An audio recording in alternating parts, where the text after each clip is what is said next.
立法院开3日的临时会，针对莫拉克风采嘅重建铁皮条例草案，头都已经上头通过。下主提表决前，各党立委也对议能提出的条文提出无共用的看法。民进党立委承认，议题发言的时间也清晰激通，当场开下来。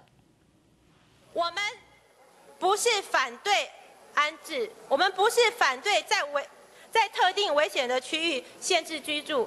但是我们反对政府不跟我们咨商，不跟我们取得共识，没有经过我们的同意就限期强制迁村，这样只是一直在换很多的方式来面村。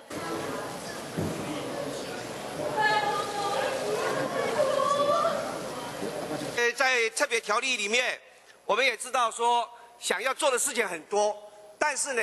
没有办法呢，一一呢来做到十全十美，只能说尽最大的能力，尽最大的心力，尽最大的诚意呢，来订定一个法令出来。在这一次的总个预算的额度呢，总共是1200亿。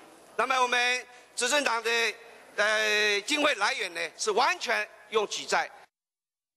其中在铁皮编列的预算当中，行政院本单提出1000亿，更加个加码，变做1200亿。所有经费来源也用记载的方式。之前财政部建议，还没突然来事故，靠天唔会安尼做诶。